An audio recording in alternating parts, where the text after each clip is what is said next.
What's up, buddies? And buddy girls.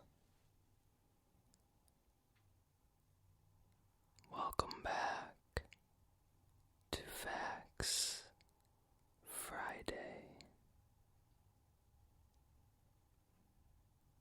I hope you all had a great week, and I hope you're ready to travel back into history once again for part 2 of our Teutonic Knights history.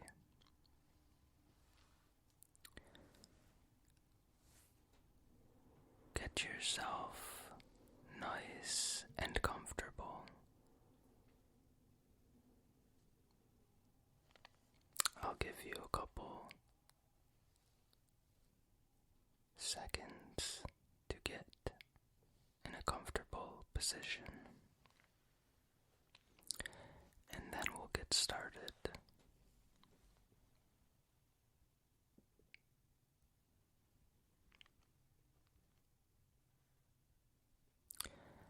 In this video, I'm not going to be doing ear to ear, and I'm going to be whispering from a little further away. I want to see if you guys like this type of video as well, where I'm not whispering as close and not going ear to ear. Let me know what you think. Okay, let's get started. The crusade to convert Eastern Europe was comprised by some of the local rulers, notably the kings of Poland, who feared the order's power, and in 1325 the Poles allied themselves with pagan Grand Duke Kazimierz of Lithuania. Fortunately, in 1343, Poland and the order were reconciled, and while the Lithuanians renewed their attacks on the order with all the forces at their disposal, the knights were ready, gradually eroding the areas ruled by the Grand Duke, taking them under their own administration. The Grand Duke Olgerd and 70,000 Lithuanians, Samogitians, Russians, and Tartars were thoroughly defeated at the Battle of Ruda in Zambia. On February 17th, 1370, the Grand Duke lost more than 11,000 killed along with his standard, while the order lost 26 commanders, 200 knights, and several thousand soldiers. In 1386, Olgerd's successor, Jagiellon, married Hedwig, heiress of Poland, took the name Ladislav, and converted to Christianity, thus uniting the two crowns. Poland was now at the apogee of its power.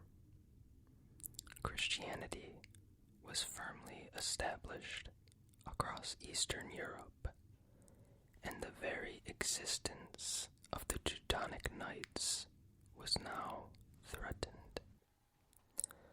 Following the union of Lithuania and Poland, the Teutonic Knights soon forfeited the support of the Church and neighboring princes.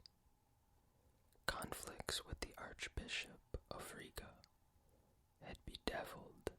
relations with the Church over the previous half-century. These divisions were accentuated with the order's crusading mission, reduced to ensuring the conversion of the pagan populations under the rule.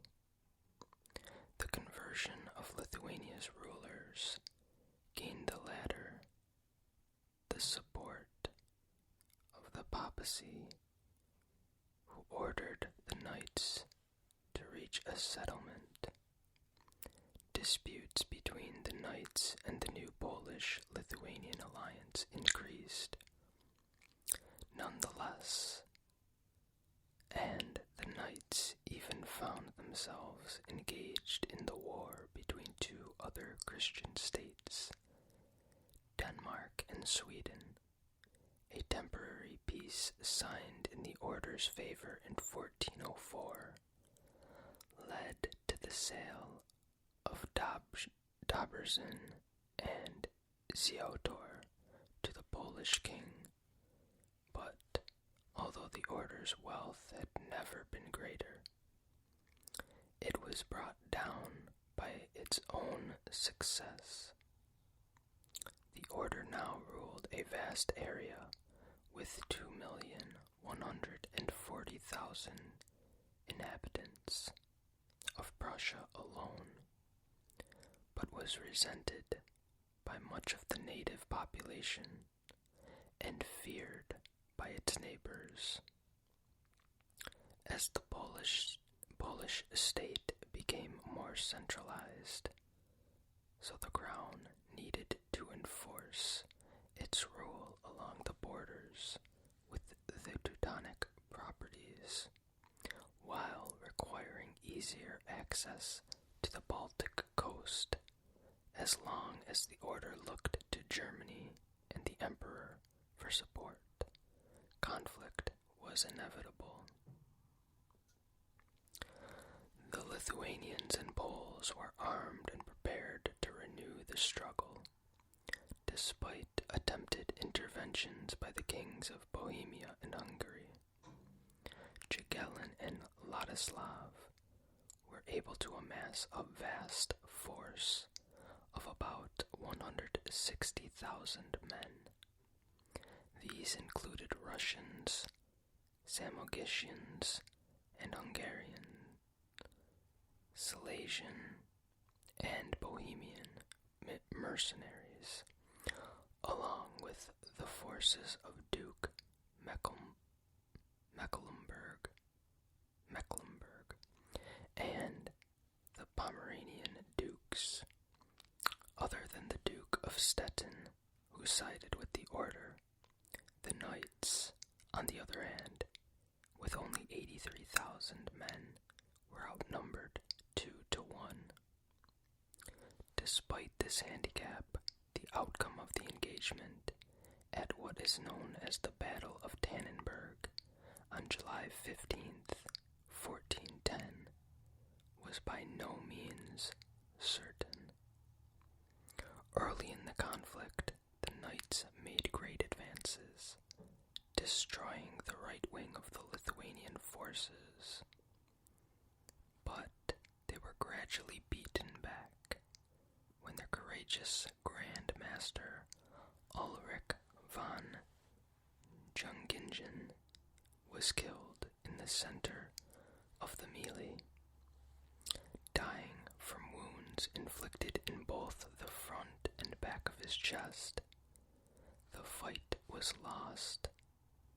In addition to their leader, they lost 200 knights and 40,000 soldiers, including the Grand Commander, Konrad von Liechtenstein, the Marshal, Frederick von Wallenrod, and many commanders and officers, while the Poles lost 60,000 dead. The order might have been destroyed entirely had it not been for the commander of Schwetz, Heinrich von Plon, who had been charged with the defense of Pomerania. bolster the defenses of Marienburg. He was quickly elected Vice Grand Master, and thanks to his preparations, the fortress was saved.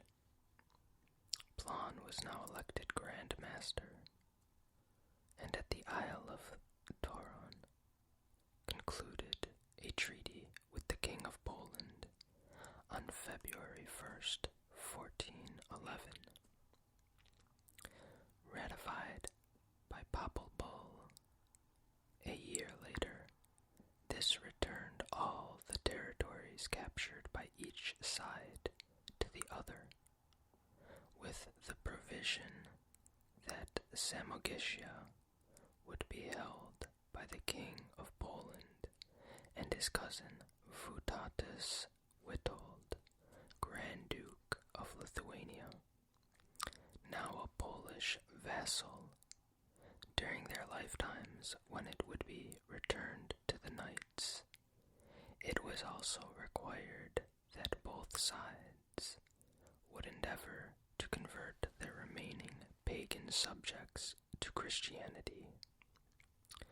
Unfortunately, the Polish king immediately refused to honor his promise to release his prisoners, whose numbers exceeded those held by the Knights, demanding a huge ransom of 50,000 florins, which created further decline in relations. The Poles were determined to remove the continued threat of the Knights' power on their borders.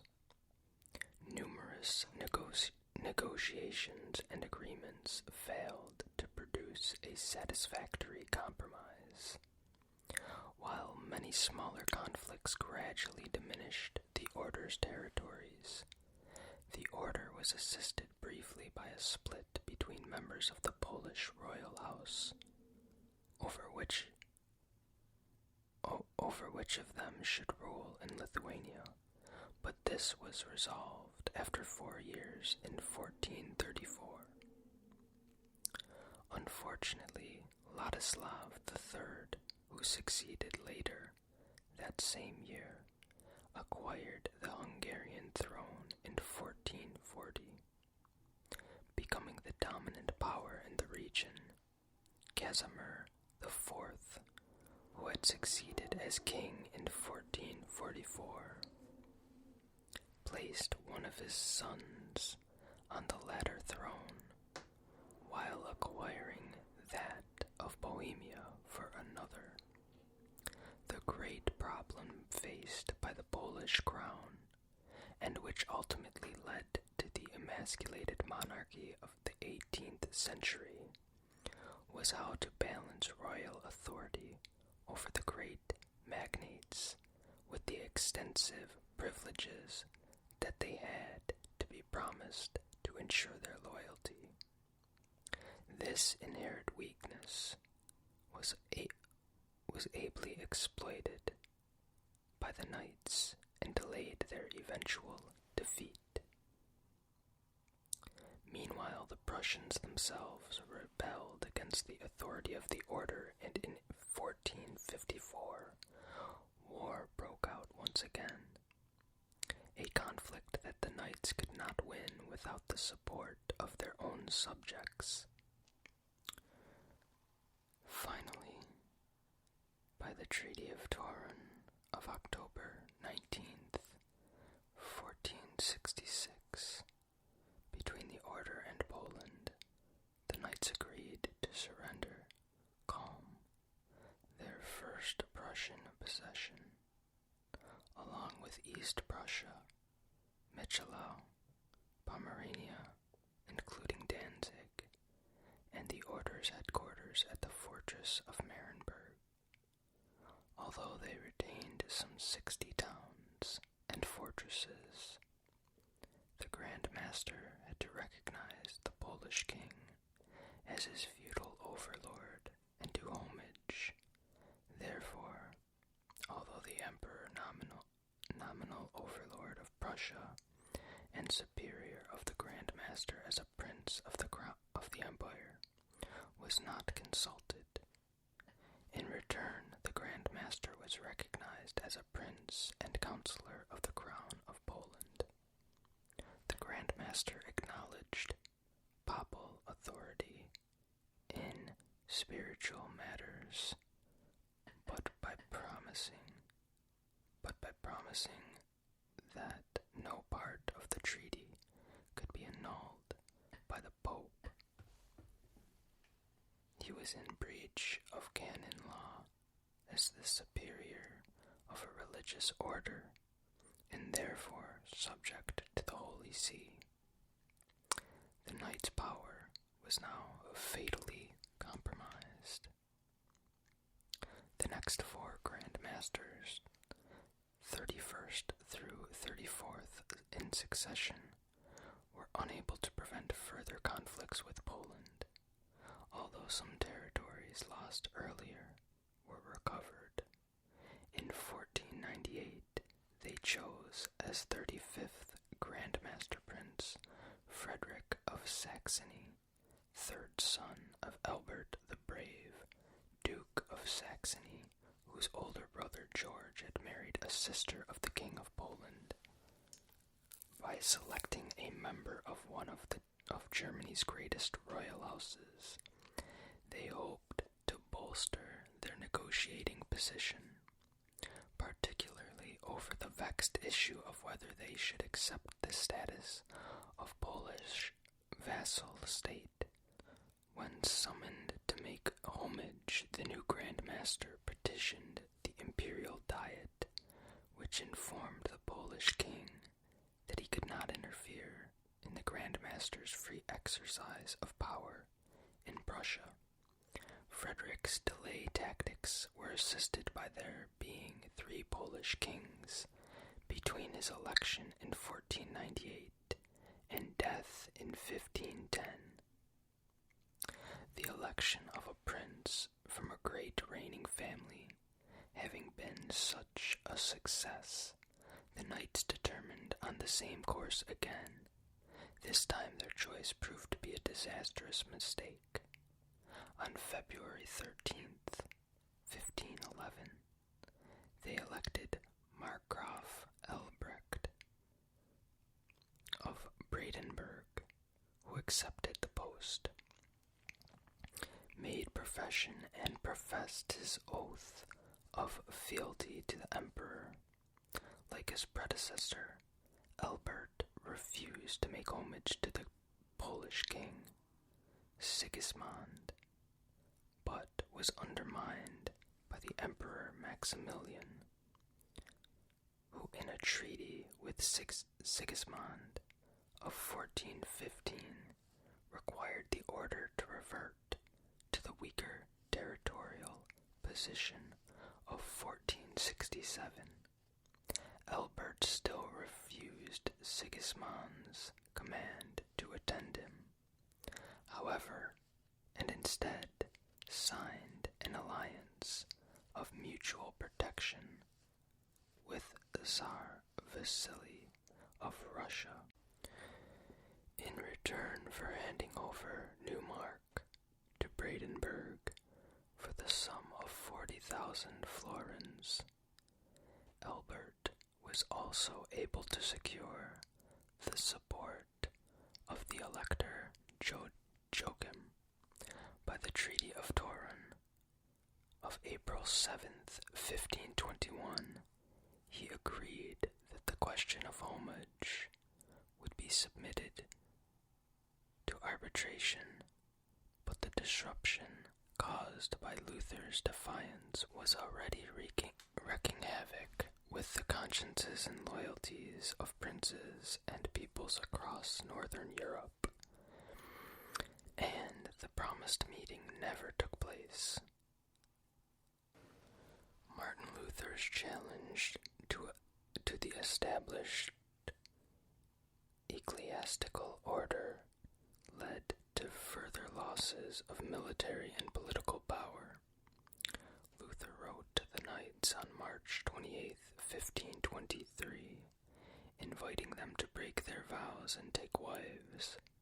The bishop of Zambia who held the administrative posts of Regent and Grand Chancellor of Prussia, was the first to renounce his vows, and on Christmas Day 1523 preached a sermon inviting the knights to emulate him.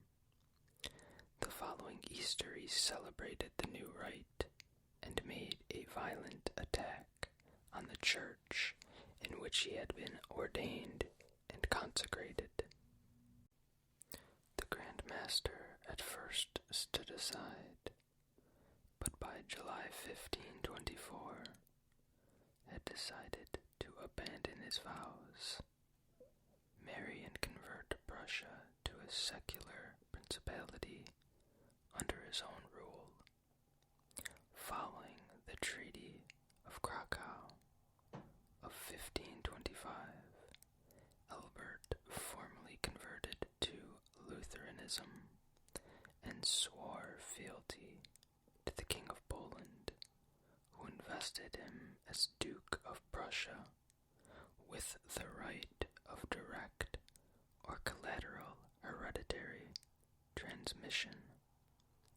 Livonia remained temporarily independent under its master, Walther von Plattenberg, who was created a prince of the empire. So, from this point on, the recording might sound a little different, maybe more background noise, as you can hear the wind. I'm recording this part during the day. Before this, I was recording at night, so there might be a few changes, hopefully not too much. The new master of Germany now took the title Master of the Teutonic Order in Germany and Italy. Already a prince of the empire, as Master of Germany, he established the Grand Magistry at Mergentheim in Württemberg, where it remained until the dissolution of the Holy Roman Empire. Weakened by old age, however, he did not seek confirmation of his titles and resigned,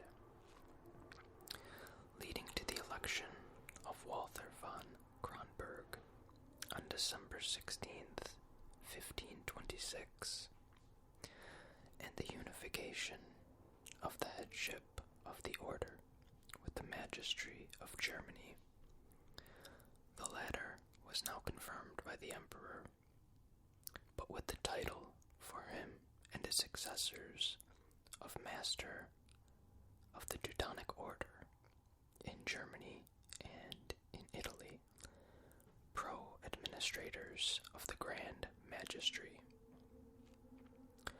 with the requirement that all the commanders of the order and the Master of Livonia give him the respect and obedience due to the Grand Masters of the order. This title in Germany was later modified as Administratorin des Hochmeistre Ramtes in Prussian. Oh, okay, this whole thing is like German, so I'm gonna stop attempting to read that because, yeah, which remained the title of the head of the order until 1834. At the Diet of Speyer of 1529, Kronberg abandoned the seat enjoyed by the Master of Germany, moving up in precedence to take the seat of Grand Master after the Archbishop of Salzburg,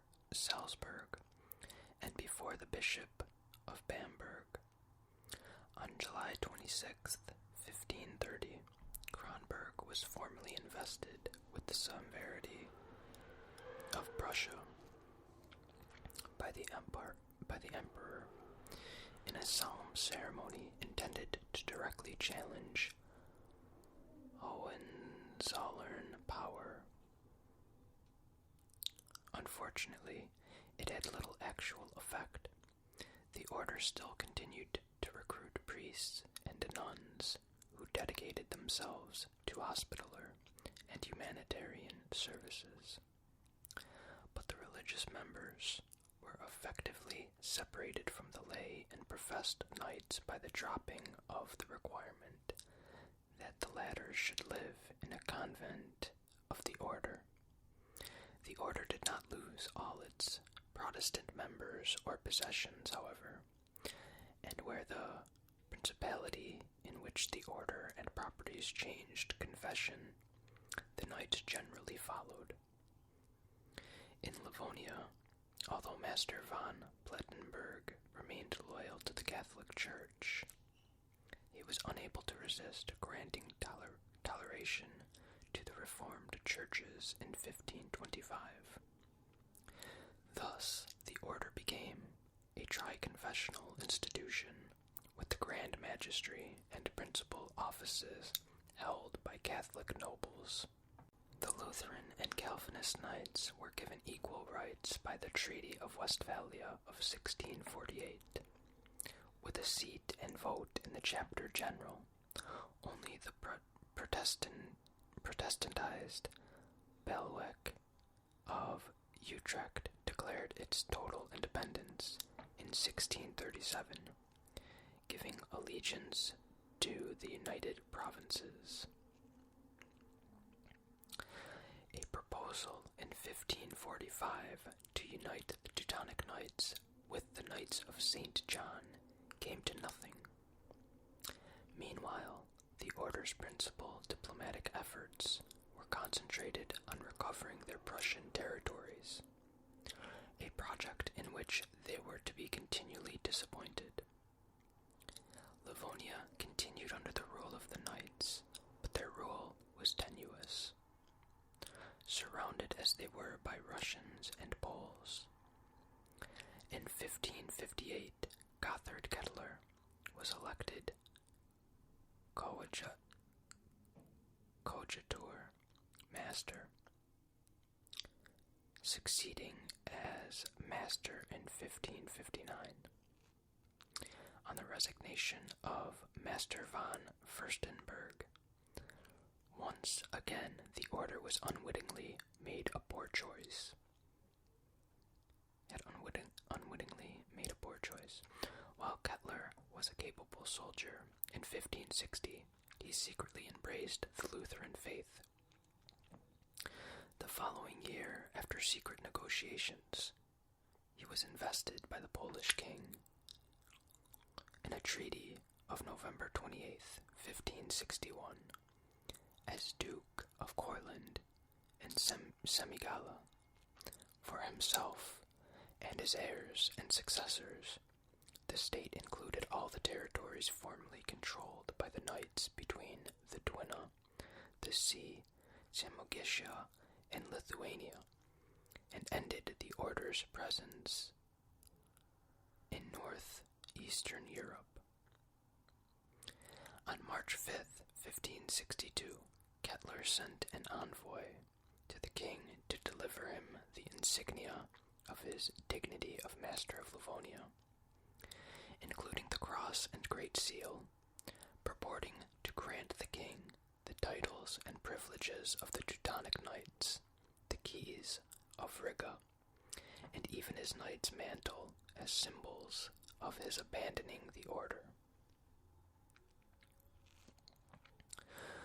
In 1589, the 40th Grand Master Henrik von Babenhausen, 1572 through 1595, transmitted the rights of government to his coadjutor, Archduke Maximilian of Austria, without formally abdicating. This transfer was formally ratified by the latter's brother, the Emperor, On August 18, 1591, and Maximilian was able to receive oaths of loyalty from the members and subjects of the order. At the invitation of the emperor, the knights then provided 63,000 florins, 150 horses,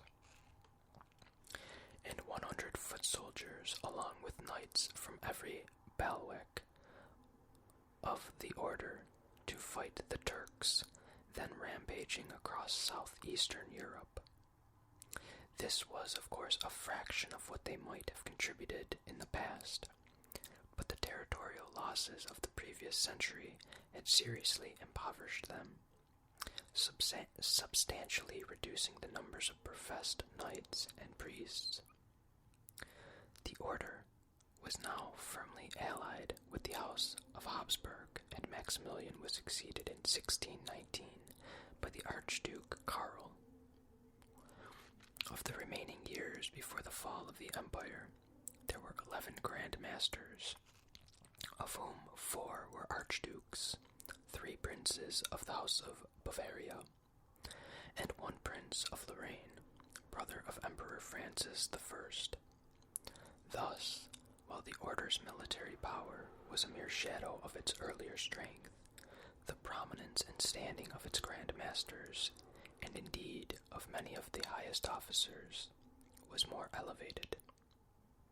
At the same time, stricter noble proofs limited the recruiting of members of the minor nobility. And on February 27th, 1606, Grand Master Maximilian gave the order new statutes, which were to govern the order until the 19th century reforms. These comprised of 2 parts. First, the rule, which dealt in 19 chapters with the religious obligations, communion, the feast days, the habit, the maintenance of the sick brothers, the conduct of the order's priests, and the regulation of their parishes, and relations between the members. The second part, in 15 chapters, was concerned with the ceremonial for arming and receiving knights, noble proofs and obligations to fight the infidel on the Hungarian frontier, and elsewhere the conduct of each member, the administration and enjoyment of commanderies, the rights due to deceased members, including the Grand Master himself, the election of a successor, and the circumstances in which a knight could leave the order. These re-established the order's central mission of fighting the pagans, and for the Catholic members, restored its spiritual dimension. Unfortunately, by the second quarter of the 18th century, the great powers had abandoned the concept of the Christian Crusade. Indeed, Knights of the Holy Sepulchre were excused their promise to fight to free the holy places, stripped of its historic mission and most of its military functions. The order henceforth limited itself to providing a regiment for the service of the Archdukes of Austria, Holy Roman Emperors, and a living for the professed knights and priests. The Napoleonic Wars proved disastrous for the order, as they did for every traditional Catholic institution. By the Peace of Luneville of 9 February 1801, and the Treaty of Amiens of 25th March 1802, its sovereign possessions on the left bank of the Rhine, with annual revenues of 395,604 florins, were distributed among the neighboring German sovereigns. In compensation, the order was given the chapters, abbeys, and immediate convents of Vorarlberg and Austrian Swabia, and the immediate covens of Augsburg and Constance. Its Grand Master, the Archduke Karl Ludwig, had taken taken office without either making his vows or being enthroned, but nonetheless signed away its properties. The order was given the 9th vote in the Council of Princes of the Empire. Although the proposal to change the name from Grand Master to Elector was never effected, and the dissolution of the Empire soon made this position irrelevant, on June 30th, 1804, Karl Ludwig resigned the Grand Magistry to his coadjutor, the Archduke Anton, who then made solemn profession.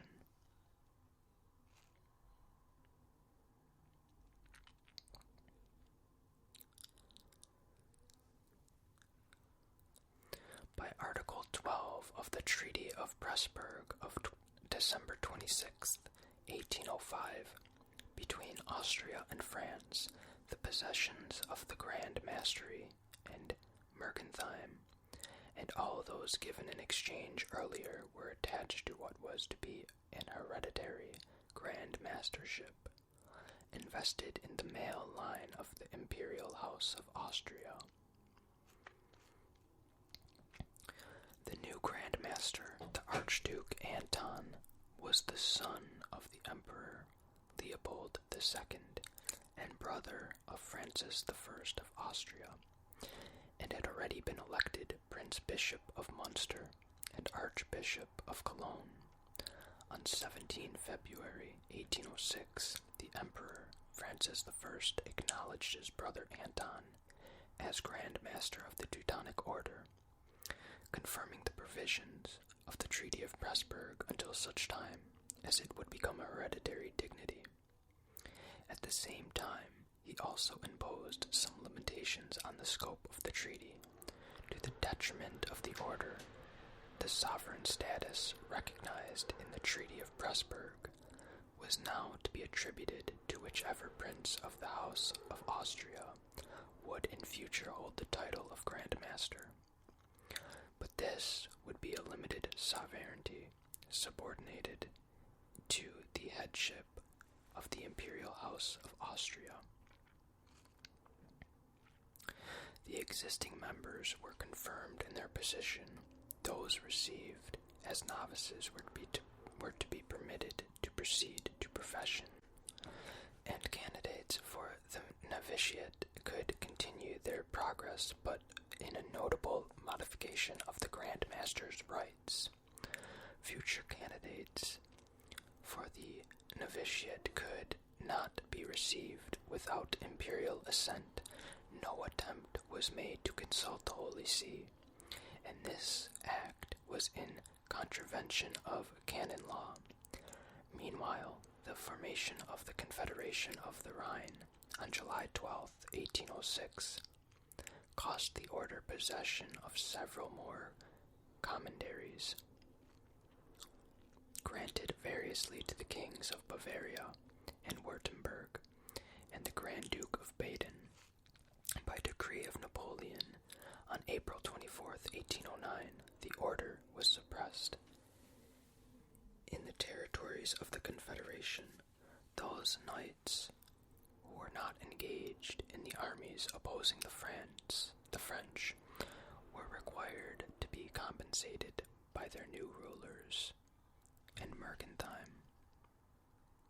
Marenthal was handed over to the crown of Württemberg. The only bailiwicks remaining undisturbed were those of Austria, with 3 commanderies attributed to the Grand Commander, and 8 other commanderies and 1 convent, and the bailiwick of Adige and the mountains, the commandery of Frankfurt am Main, was retained, and in Austrian Silesia it preserved 2 commanderies and some parishes, but lost the commandery of Namisla in Silesian Prussia, confiscated by the Prussian Secularization Commission in December 12, 1810, despite pleas on the order's behalf for the enactment of the terms of the Treaty of Pressburg. The Congress of Vienna of 1815 refused to return any of the properties it had lost in the preceding 20 years of conflict.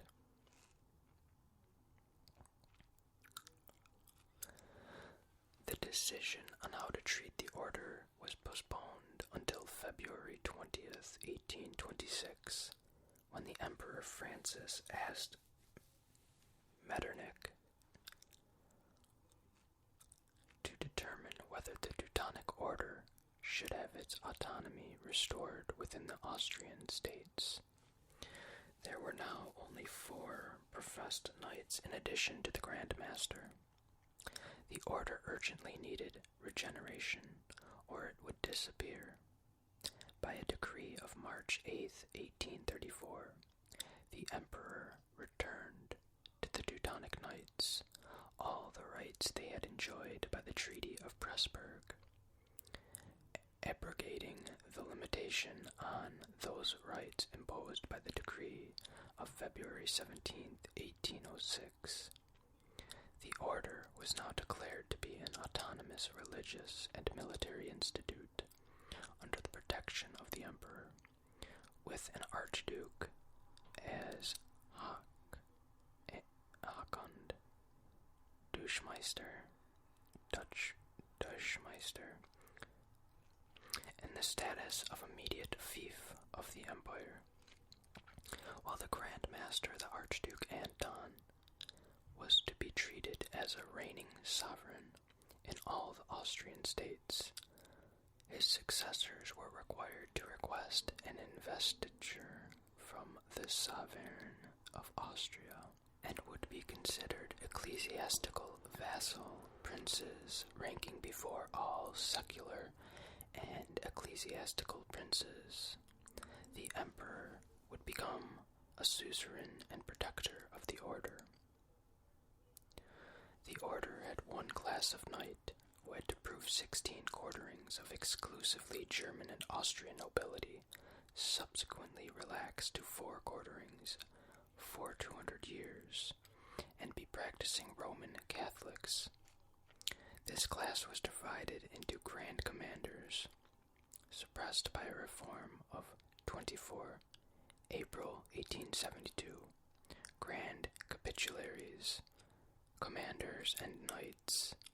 The Knights were considered to be religious, subject to discipline of the head of the order, while the statutes regulating their conduct were based on those of 1606, restoring the chivalric character and ancient ceremonies, many of which had become moribund. Following a further reform of 13 July 1865, a division of Knights of Honor had introduced for which candidates were only required to prove German nobility in the paternal line and wore a slightly modified cross. The chapter general was to include the Grand Commander of the Baltic of Austria, the Grand Commander of Adige and the Mountains, the Grand Commander and Grand Capitular of the former Baltic of Franconia, and the Grand Capitular of the former Baltic of Westphalia, giving the Grand Master the right to augment the number of Grand Capitularies at his discretion. A further limitation imposed the obligation to elect as Grand Master a member of the Imperial House of Austria, and if there were no archdukes among the members, to elect the prince most closely related to the Imperial House. Although the Emperor had failed to defend the order against Napoleon, the restoration of its status was unquestionably his achievement. Emperor Francis died on March 3, 1835, and the Grand Master 1 month later, on April 3rd. The order now elected the Archduke Maximilian of Austria, 1782 through 1863, brother of the Duke of Modena, who had been received as a novice in 1801 and made full profession in 1804. The new Emperor Ferdinand I issued a further decree on July 16, 1839, confirming the privileges granted by his father and those rules and statutes of 1606, which did not conflict with its statutes as an Austrian fief. A further imperial patent defined the order as an independent religious chivalric institute and immediate imperial fief, of which the emperor was suzerain and protector. The order was given free control of its own estates and finances, independent of political control. And while the professed knights were considered religious, earlier provisions permitting them to retain control of their own inheritances were maintained. Their fortunes could be augmented by inheritance after making profession, but gifts by them of more than 300 florins had to be authorized by the Grand Master. Furthermore, if a knight died without making a will, his fortune would pass to the order. The priest of the order did not have to make noble proofs, but were required to descend from a gentle family. In 1855, more than 2 centuries after the disappearance of the convents of ladies of the order, the institution of Lady Hospitallers of St. Mary of Jerusalem, or Sisters of the Teutonic Order, was restored, and the Grand Master gave several houses for the sisters at his own personal expense. Certain of the properties outside Austria had been recovered, notably the chapter house in Frankfurt, and these were now occupied by the religious brethren and sisters, stripped of its military function.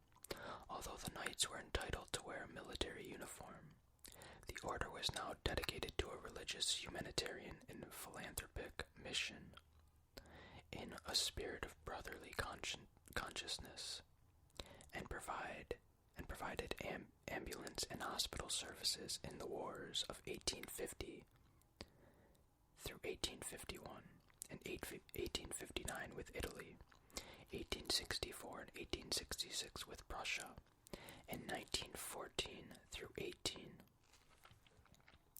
The reforms introduced by the Archduke Maximilian served to reinvigorate the spiritual life of the order, with some 54 priests received during his 28-year magistry. Many ancient buildings belonging to the order, but long left to decay, were restored, while the Church of the Order in Vienna was given many valuable relics and religious artifacts. By the time he died in 1863, Maximilian had given more than 800,000 florins for the support of the sisters, hospitals, and schools, and 370,000 for the Teutonic priests. To enable the order to cope with the demands on its services, his successor as Hoch und Duschmeister, Archduke Wilhelm, 1863-1894, through 1894, professed in 1846, introduced a special category of Marian knights and dames by a decree of March 26, 1871. These Marian knights and dames were not full members of the order, but were entitled to wear a variant of the cross. Initially, this category was limited to the Catholic members of the nobility of the dual monarchy, but by a further reform of 20 November 1880, was extended to include Catholics of any nationality. Louis IV confirmed the ancient statutes and regulations along with the new reforms. In the papal brief of March 16, 1886, Pope Leo XIII approved further reforms to the statutes drawn up by the Grand Master. Approved by the Chapter General on May 7, 1886, and sanctioned by the Emperor on May 23rd. These opened up all the dignities of the order to those who had professed simple vows, abolishing the category of solemn vows for the future, but not revoking the solemn vows of those who had already undertaken the obligation. This meant that while knights still had to make the triple religious vow, because it did not become permanent, they could leave the order, and if they wished, marry after doing so. This provision did not extend to the priests of the order, whose ordination was perpetual, but as a measure of prudence did include the sisters, since their employment in the outside world as teachers and nurses may have led them to regret perpetual vows. In 1886, the order was headed by the Hoch und Duschmeister with a counselor, Rothsky Bittiger. Man, these words are hard. 3 grand capitularies, 18 professed knights, of whom 4 were in simple vows, 1 novice, 21 knights of honor, more than 1,300 mariner,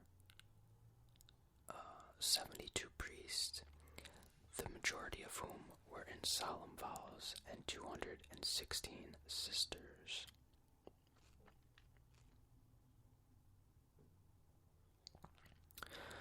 We are almost done. This is going to be, I think, the longest video I've made so far on this channel.